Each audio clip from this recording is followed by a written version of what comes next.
Good morning, my Real News Media TV family. Thank you so much for tuning in this morning, and I'm wishing for everyone a wonderful and a productive day. And in the news this morning for December 7, 2023, man shot dead on Spanish Town Road. A man was shot dead on Spanish Town Road in the vicinity of St. Andrew Technical High School on Wednesday. The deceased has been identified as 22-year-old Tajay Morgan of Shearer Drive in Kingston. Reports are that on Wednesday around 12:45 p.m., Morgan was standing on the roadway with a woman when he was approached by men traveling on a motorcycle. The pillion alighted from the motorcycle and opened gunfire at Morgan, hitting him several times to the upper body. The assailants then reportedly escaped in the direction of Rosestown, Kingston on the motorcycle. Morgan was rushed to the hospital by police but was pronounced dead on arrival. Roberts was with his mom when caught, a cop testifies.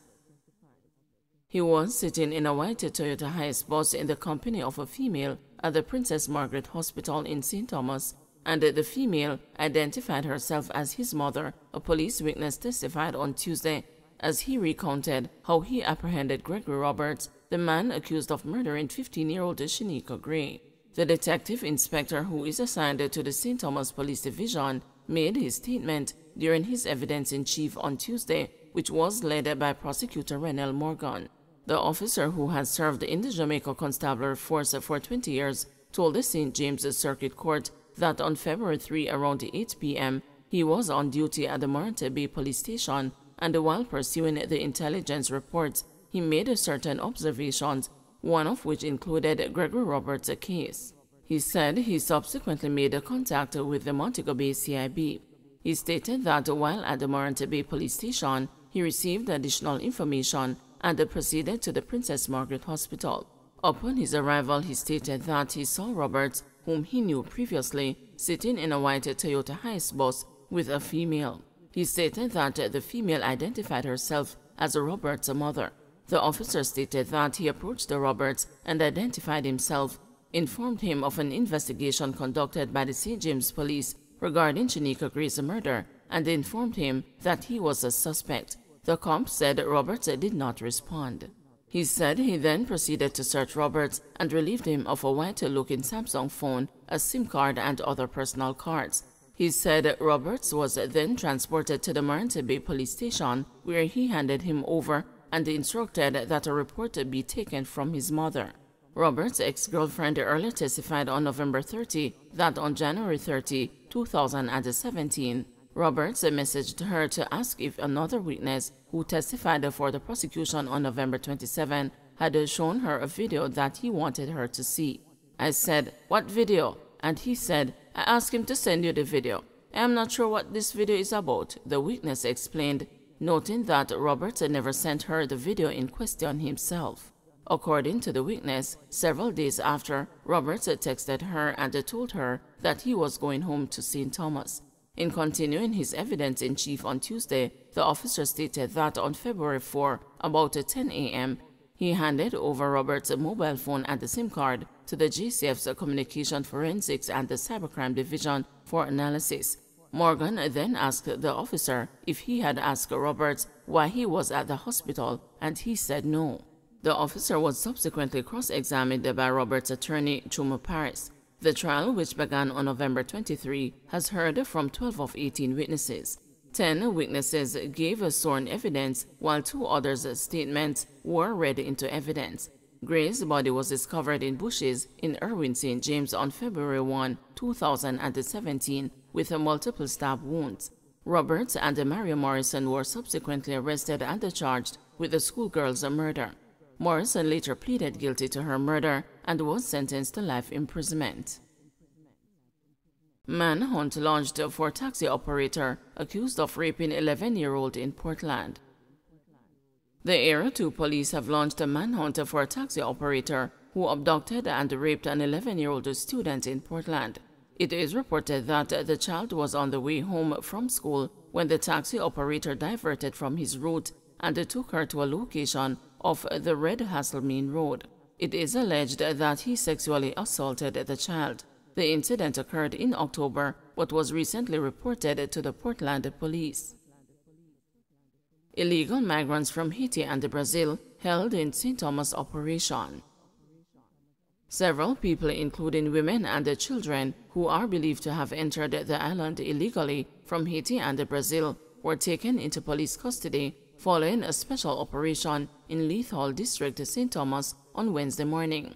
Police reported that they carried out a search on a premises in the community, and 3 adult women, along with 3 children, who reportedly entered the island illegally, were found in a house. The foreign nationals have been identified as 32-year-old Michina Judy, 37-year-old Mesidor Venito, 28-year-old Alan Dominique, 4-year-old Kevin Ledger, 5-year-old Tamison Haynes, and 11-year-old Fewina Ledger. The police said that the foreign nationals could not give a satisfactory account of how they legally entered the island.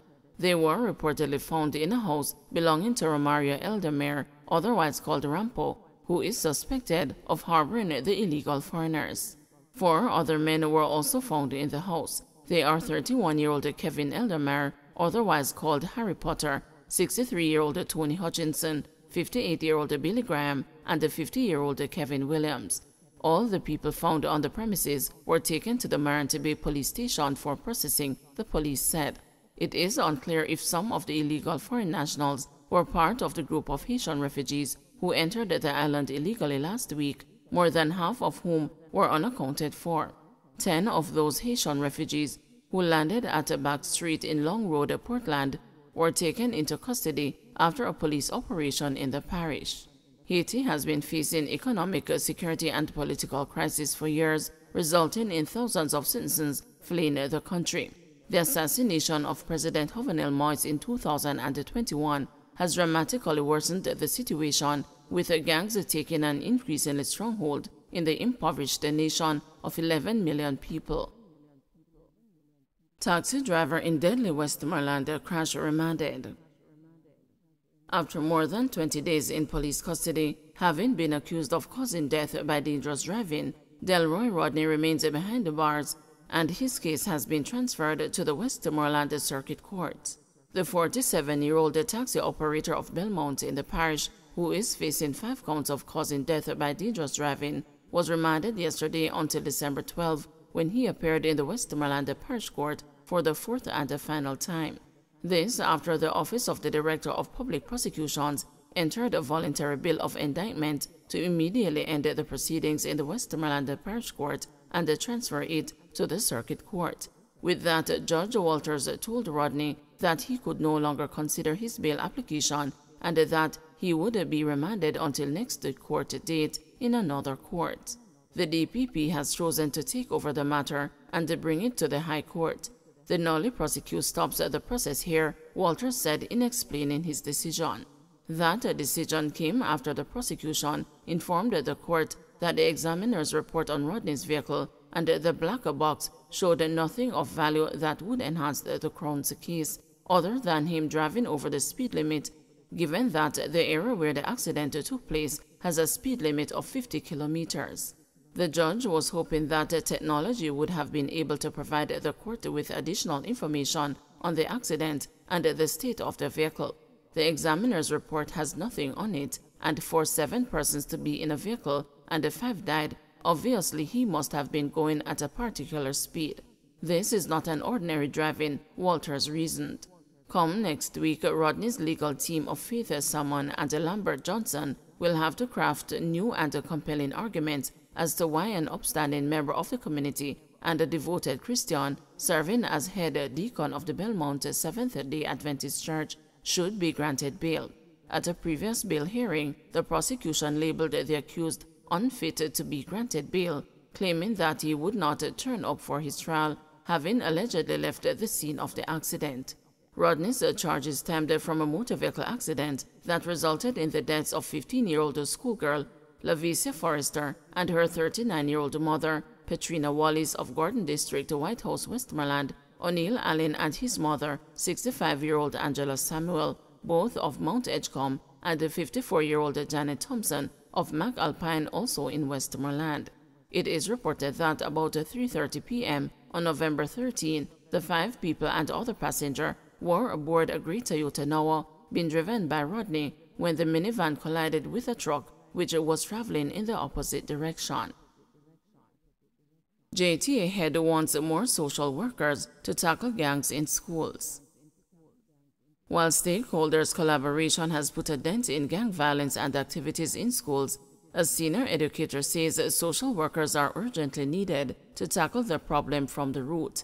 Leighton Johnson, president of the Jamaica Teachers Association, said his organization wants an increase in the number of social workers that are assigned to each of the 7 regions of the Ministry of Education.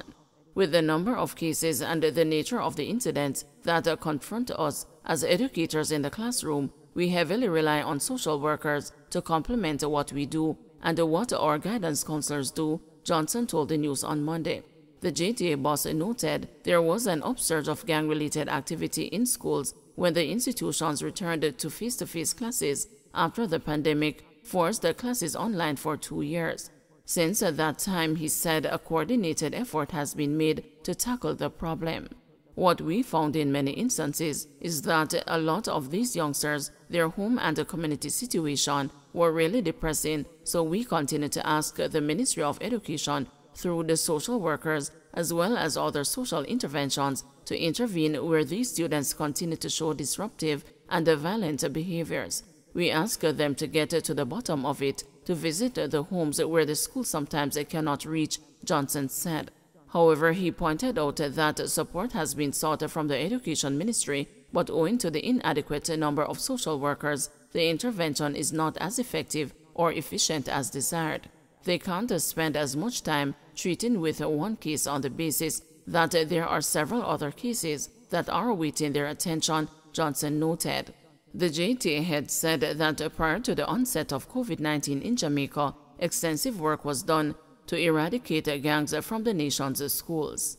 He added that the police worked closely with school administrators to identify youngsters who were features of various syndicates in different sections of the island, and breakthroughs were made in dismantling many of the gangs in schools. He said that schools were able to provide a change of environment for the disruptive students and engaged in partnership to have different students move from one school to another, with the principals agreeing to the switch over. He admitted that school boards had to expel some students as a result of their unwillingness to relinquish a particular lifestyle. According to Johnson, administrators now rely on the pre-pandemic mechanisms with the police and the school resource officers called on to intervene when necessary. The institutions also rely heavily on external stakeholders to mentor students. Further, Johnson said that partnerships have been forged with justice centers to provide counseling and behavior modification strategies for students to get them to break away from the syndicates.